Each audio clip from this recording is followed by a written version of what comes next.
हम आपको अपने चैनल्स के माध्यम से पिछले कई दिनों से लगातार संविधान सभा की जो डिबेट्स हैं उनसे रूबरू करा रहे हैं, और साथ ही साथ जो वर्तमान में सवाल प्रासंगिक होकर खड़े हुए हैं, खासकर दो मतों के बीच में उलझ कर रह गए हैं।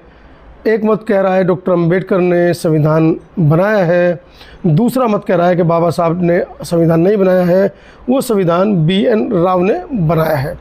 उसको लेकर मामला गरमाया हुआ है।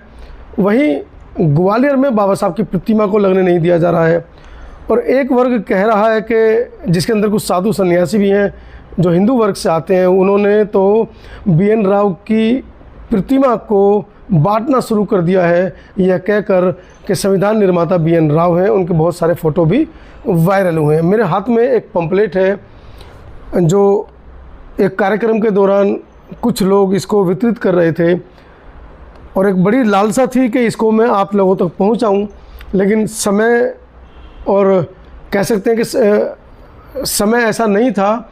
लेकिन वर्तमान में जो चर्चा चल रही है उस चर्चा के परिदृश्य में ये जो पंपलेट है वो बहुत सटीक है कि मैं इस समय इस पंपलेट को आपको पढ़कर सुनाऊं।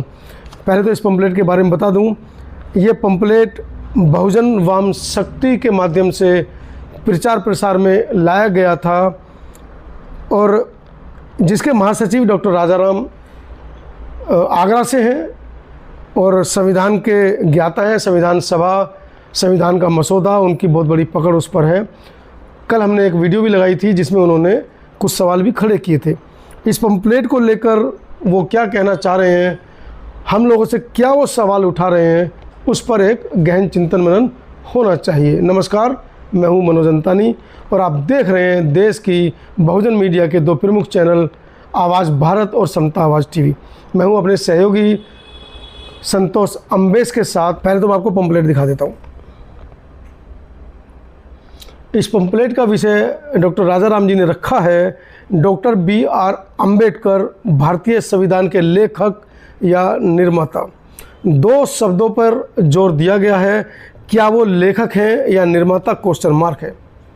अब आप शब्द हैं उनके बीच में कसम भी होंगे कि यार कैसा सवाल है, क्या टॉपिक दिया है, डॉक्टर BR अम्बेडकर भारतीय संविधान के लेखक या डॉक्टर BR अम्बेडकर भारतीय संविधान के निर्माता।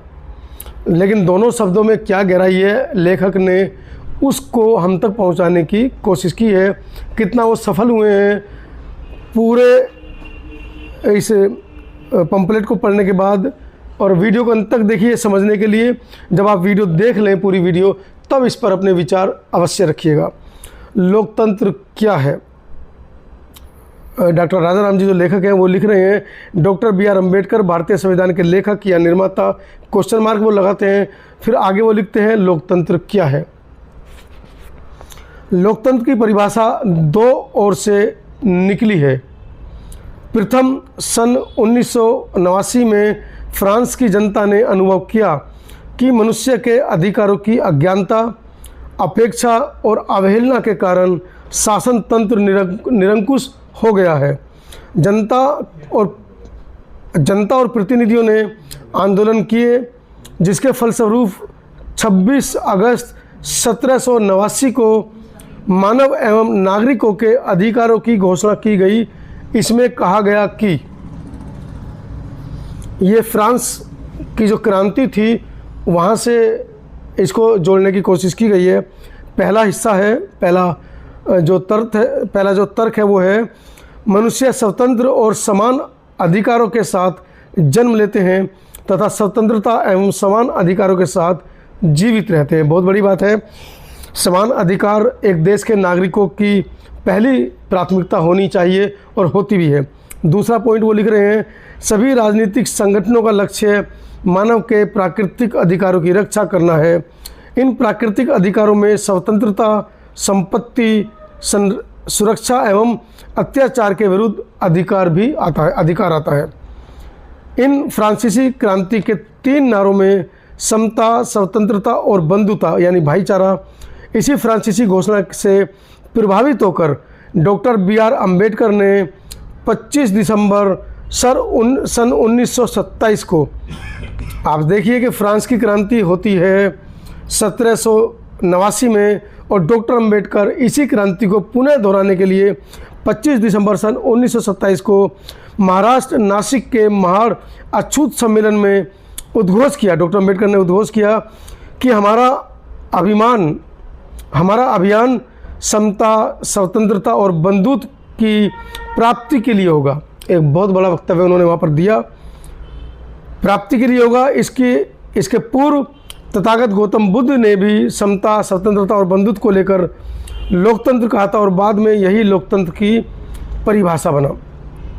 दूसरा, लोकतंत्र की दूसरी परिभाषा इब्राहिम लिंकन ने 1791 में दी, जनता के लिए, जनता का शासन। इसमें से इब्राहिम लिंकन ने इशारा समता, स्वतंत्र और बंधुत्व के द्वारा ही कल्याणकारी राजा की स्थापना करनी है। क्या कोई संविधान पर हमला हो रहा है और कौन हमला कर रहा है, ये भी एक सवाल यहाँ पर खड़ा हुआ है।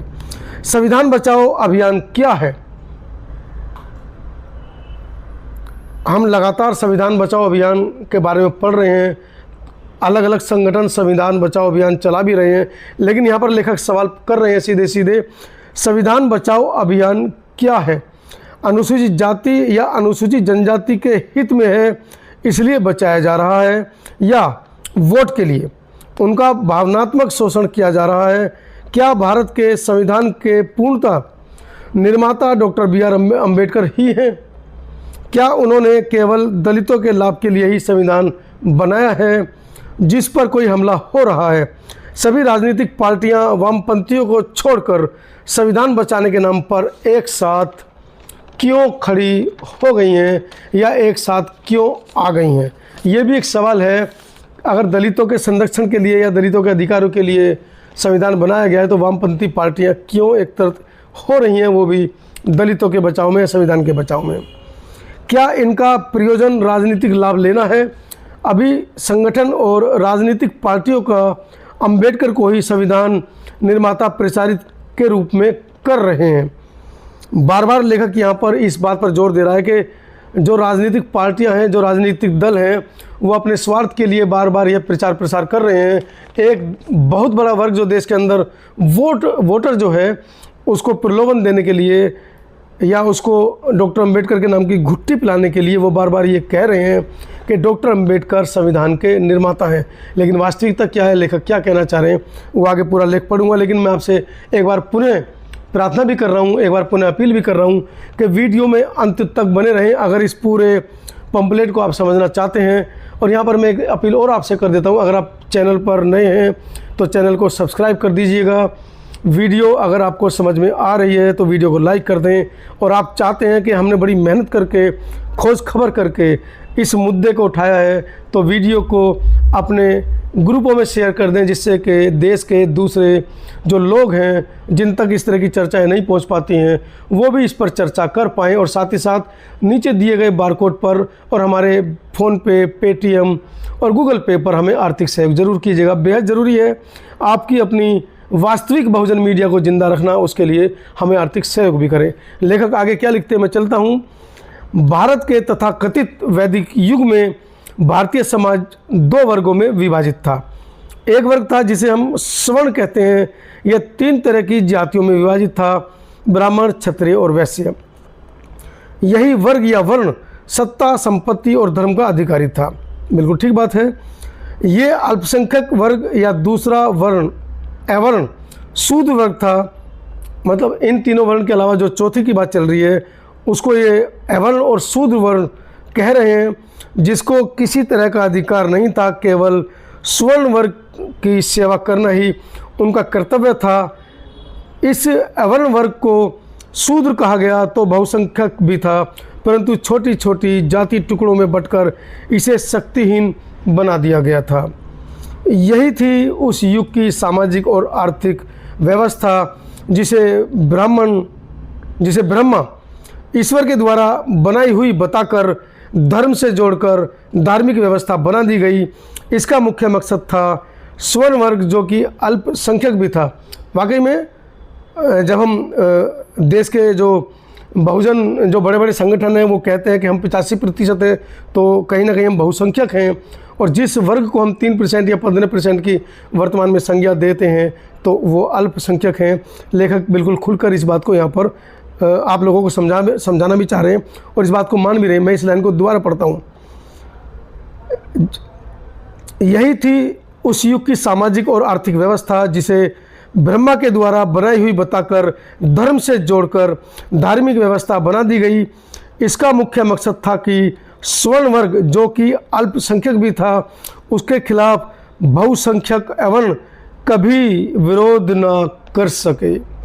उनको इस मकर जाल में ब्रह्मा विष्णु महेश 33 करोड़ नाराज़ हो जाएंगे, अकाल पड़ जाएगा, बारिश पड़ जाएगी, सूखा पड़ जाएगा, इस तरह के डर और भय को दिखाकर उनको हमेशा जो देश का 85% मूल निवासी जिस समाज को हम कहते हैं, डॉक्टर अंबेडकर ने जिसको SC ST OBC माइनॉरिटी संविधान में बनाया, काशीराम जिसको बहुजन कहते थे, वो विरोध ना कर सके, अपने अधिकारों के प्रति सजग ना हो जाए, खड़ा होकर सवाल ना पूछ ले, इसलिए उसको भिन्न भिन्न जातियों में बांटकर उसको अल्पसंख्यक का नाम दे दिया गया। बहुत गहरी साजिश है। जब आप इस पूरे पंपलेट को आखिर तक सुनेंगे समझेंगे तो मुझे लगता है कि बेहतर एक रिजल्ट आगामी बहुजनों के भविष्य के लिए हम निकाल पाएंगे। आगे लेखक लिखते हैं, भारतीय संविधान में संपत्ति और धर्म का मूल अधिकार के प्रति, माफ़ कीजिएगा, मैं दोबारा पढ़ता हूँ, भारतीय संविधान में संपत्ति और धर्म का मूल अधिकार के रास्ते उसी स्वर्ण वर्ग के अधिकार क्षेत्र में रखा गया ताकि परंपरागत स्वर्ण वर्ग श्रेष्ठ और शक्तिशाली बना रहे तथा सत्ता पर उसी की विचारधारा का कब्जा बना रहे तो वह स्वयं शासक वर्ग भी बना रहेगा। संविधान के द्वारा भी जातिवादी विषमता में रखकर प्राचीन परंपरा को थोड़ा संशोधन के साथ प्रस्तावित रखा गया और एक अनुसूचित जाति और जनजाति के नाम से एक नया वर्ग बना दिया गया और उसे भी जातियों में बांट दिया गया। इस प्रकार ये अवर्ण बहुसंख्यक वर्ग कभी संगठित न हो सके और स्वर्ण की सत्ता के लिए चुनौती ना बन सके, यह हमेशा संगठित रहे और स्वर्ण वर्ग के लिए चुनौती ना बन सके। कहीं ना कहीं लेखक इस पूरे मामले पर, संविधान पर भी, जो वर्तमान में देश में संविधान रूल कर रहा है, उस पर भी वो उंगली उठाते नजर आते हैं कि डॉक्टर अंबेडकर अगर संविधान को बनाना चाह रहे थे या अपने हिसाब से संविधान बनाते तो वो एक ही बार में पूरे बहुजन समाज को एक ही समाज की संज्ञा दे सकते थे। कहीं ना कहीं वो ये कहना भी चाह रहे हैं कि डॉक्टर अंबेडकर ने कितने दबाव में इस, जैसे कि पिछली वीडियो में, कल की वीडियो में भी आपको बताया गया कि किस तरह का दबाव था। उसमें मोहम्मद सैयद सादुल्ला खान साहब ने जब अपने 1949 के वक्तव्य में संविधान सभा में जो बताया, वो जो मैं कल वीडियो दिखाई थी, उसमें भी उनकी लाचारी बताई गई। उन्होंने अपने वक्तव्य में लाचारी दी कि किस तरीके से हम लाचार थे संविधान सभा को करने में।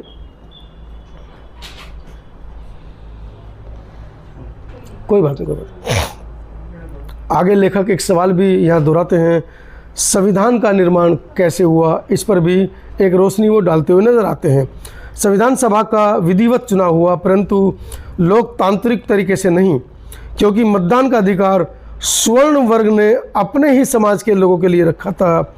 इस छलपूर्ण मताधिकार के साथ मताधिकार के लिए शिक्षा, संपत्ति और करदाता आवश्यक शर्तें थीं। इस साजिश के तहत अवर्ण यानी सूद वर्ग को ऐतिहासिक रूप से शिक्षा और संपत्ति से जो वंचित था, नाम मात्र को ही मतदान में शामिल हो सका।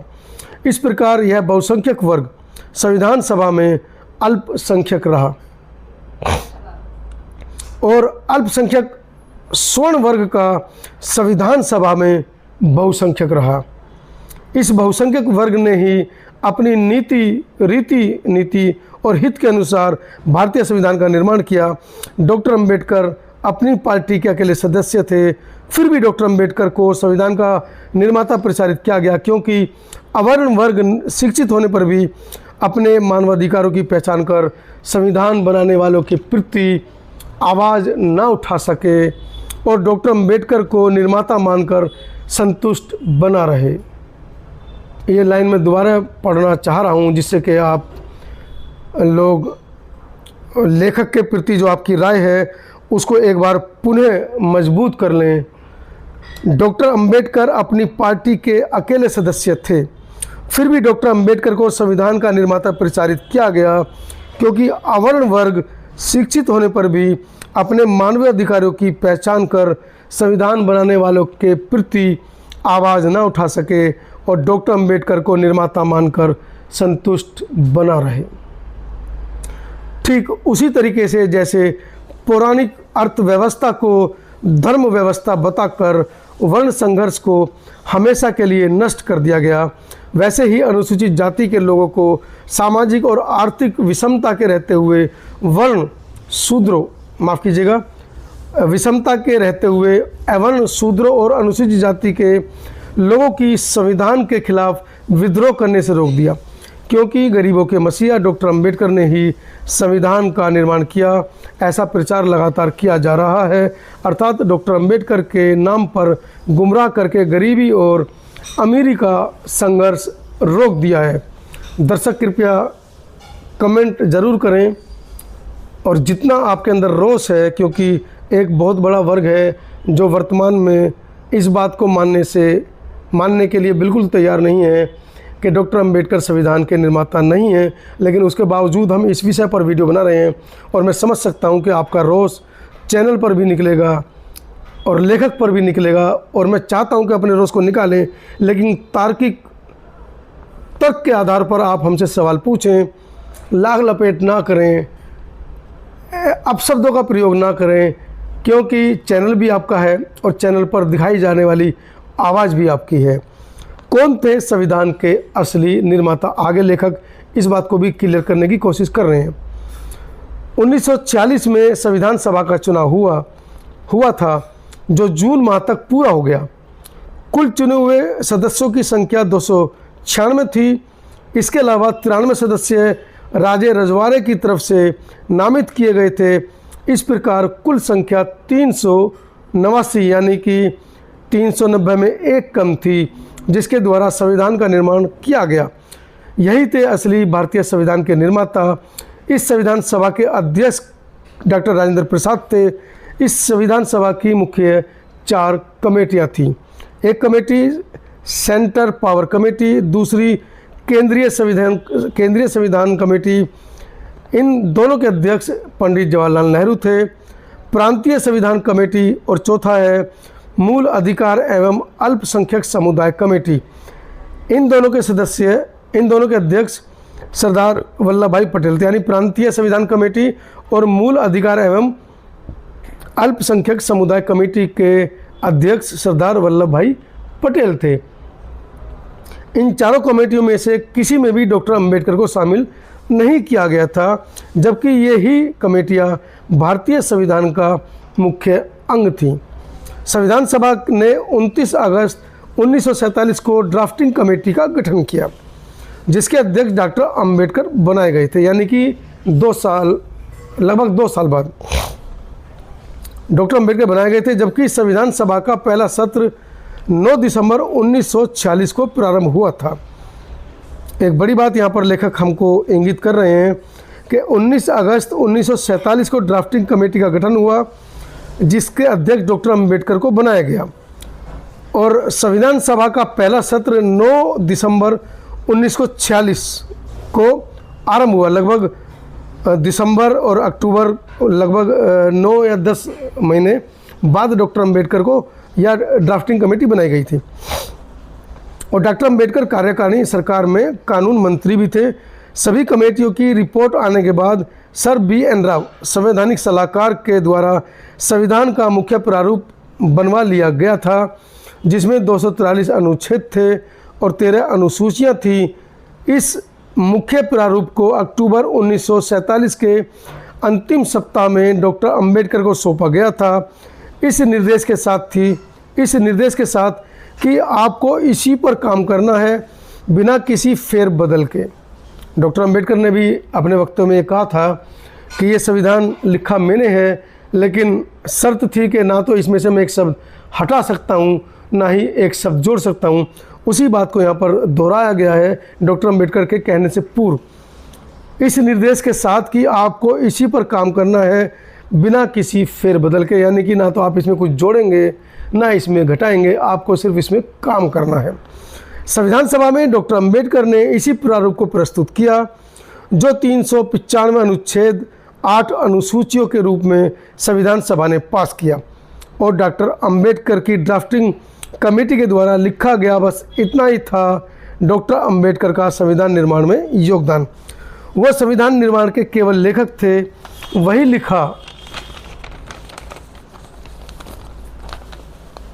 लिखा जो संविधान सभा के 389 सदस्यों ने लिखने को कहा। डॉक्टर अंबेडकर ने भी 25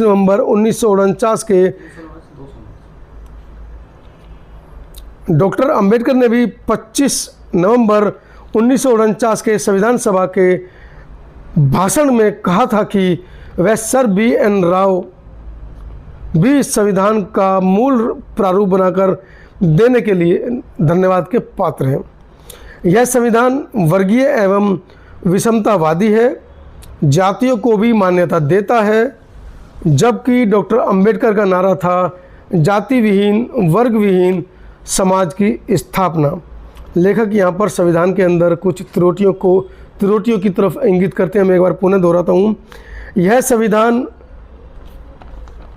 वर्गीय एवं विषमतावादी है, जातियों को भी मान्यता देता है, जबकि डॉक्टर अंबेडकर का नारा था जाति विहीन वर्ग विहीन समाज की स्थापना।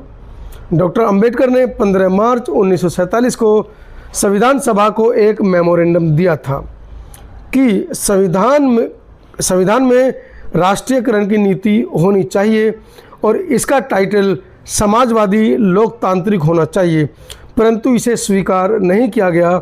संविधान में सामाजिक व आर्थिक समानता नहीं है, अतः पूंजीवादी है। संविधान में मूल अधिकार सीमित व अपरिवर्तनीय रखे गए। परंपरागत संपत्ति को संविधान में मूल अधिकार का स्थान दिया गया, जबकि डॉक्टर अंबेडकर मूल अधिकारों को सीमित, अपरिवर्तनीय और संपत्ति के मूल अधिकार के सख्त विरोधी थे, क्योंकि इससे सदियों से जो गरीब पिछड़े अनुसूचित जाति के लोग, आदिवासी तथा मजदूरों को कोई लाभ नहीं मिलने वाला था या मिला। अब आप स्वयं सोचें कि वास्तव में डॉक्टर अंबेडकर संविधान के निर्माता होते तो इन गरीबों का इतना हित ना करते या इतना हित करते और संविधान में 390A के द्वारा मंदिरों के रखरखाव के लिए हर वर्ष बजट में करोड़ों अरबों रुपये का प्रावधान क्यों करते। जब संविधान अपने आप में मनुवादी है, अर्थात इसमें सामाजिक व आर्थिक विषमता है, चतुर्थ वर्ण एवं जातिवाद पर आधारित अर्थव्यवस्था है, संपत्ति धर्म तथा शिक्षा पर परंपरागत तरीके से स्वर्ण वर्ग का कब्जा है, पिछड़े एवं अनुसूचित जाति के लोग उस वक्त भी गरीब थे, वह शिक्षा से वंचित थे, संपत्ति से वंचित थे, बहुसंख्यक होते हुए भी सत्ता से भी वंचित थे।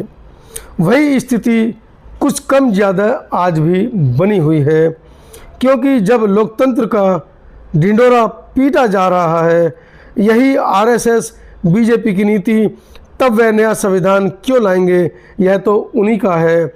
उसे बचाने के लिए ज़रूर साजिश कर रहे हैं कि हम संविधान बदल देंगे और सभी लोग इस साजिश का शिकार हो रहे हैं और नारा दे रहे हैं, आओ चलो हम संविधान बचाएं। तो ये डॉक्टर B.R. अम्बेडकर, भारतीय संविधान के लेखक या निर्माता, लेखक डॉक्टर राजाराम जी, महासचिव बहुजन वाम शक्ति, ये एक पंपलेट जो मुझे बहुत पहले जब मैं आगरा धम्म कारवां के कार्यक्रम में गया था तो मुझे मिला था, तो मुझे लगा कि उस समय तो इतना तार्किक मुझे नहीं लगा, लेकिन वर्तमान समय में जिस तरीके से बाबा साहब डॉक्टर अम्बेडकर के ऊपर सवालिया निशान उठ रहे कि वो संविधान के निर्माता थे या लेखक थे, तो मुझे लगा कि इस पंपलेट को आप लोगों तक भी पहुंचाना चाहिए। लेखक के इस पूरे वक्तव्य के बारे में आप क्या सोचते हैं, आपका क्या कहना है? तर्कपूर्ण होकर सवालों को लिखें, तर्कपूर्ण होकर, क्योंकि डॉक्टर अम्बेडकर ने बिना किसी को थप्पड़ मारे, बिना किसी को गाली दिए देश के अंदर इतनी बड़ी क्रांति दी। वो आप समझ सकते हैं। आप भी तर्कपूर्ण हमसे सवाल जवाब कीजिएगा, जिससे कि आपके सवालों के जवाब हम इस पंपलेट के निर्माता जी से या इस पंपलेट के लेखक डॉक्टर राजा राम जी से पूछें और आपको आपके सवालों के जवाब मिल पाए। दीजिए इजाज़त, ऐसी ही फिर एक नई वीडियो के साथ मिलूँगा। मैं हूँ मनोज अंतानी, आज अपने सहयोगी संतोष अम्बेश के साथ आपके लिए इस खास खबर का। धन्यवाद।